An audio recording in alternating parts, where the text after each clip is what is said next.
In his recent newsletter, Jacob Nielsen talks about the declining ROI from UX design work. Sounds grim, right? But wait, this is actually proof that we've succeeded. And that's definitely worth a cheer, even if it feels a bit odd to celebrate lower returns. Think about it this way. UX professionals have basically picked all the low-hanging fruit. And let's be honest, it wasn't just low-hanging, it was practically lying on the ground waiting for us. Remember those early days? Horrible interfaces, clunky interactions, buttons in places no human would ever expect. Fixing that stuff was easy money. Those were the good old days when one small usability tweak could mean huge profit gains. But here's the thing, we won. Usability, thanks to decades of your hard work, is now pretty good across the board. UX design patterns are everywhere, and users have gotten smart enough to navigate even moderately decent interfaces without much trouble.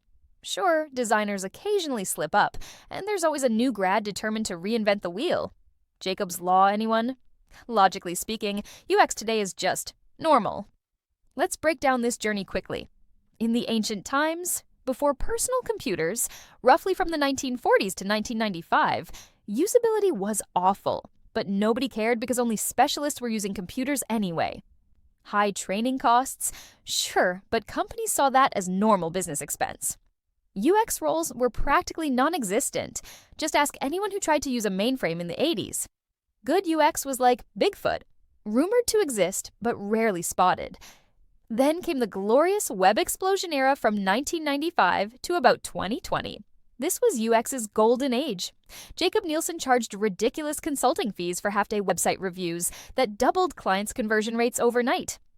Nostalgia. The ROI during these days was sky high, and UX teams grew like weeds because companies could see immediate, massive returns. But now we've hit UX saturation. We've solved most of the glaring usability problems.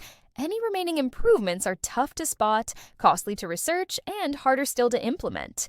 We're tweaking forms down from 5 steps to 3, not cutting down 12-step nightmares. It's incremental, meticulous, and often frustrating work.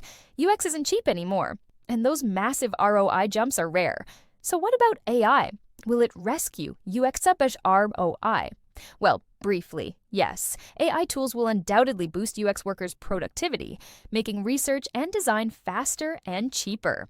For a short while, we'll even have fresh, low-hanging fruit again, because current AI products often have atrocious design. But be careful not to get carried away. AI UX best practices will quickly become common knowledge, leaving us right back where we started, normal again. The key takeaway here is simple. UX isn't special anymore, and that's actually amazing. We've won the war for usability. Users generally manage interfaces well enough, and further gains will align with normal business metrics.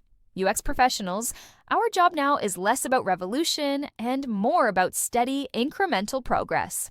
So relax a bit, UX warriors. You've earned it. Keep tweaking, testing, and refining. Just don't expect the wild ROI miracles of the past.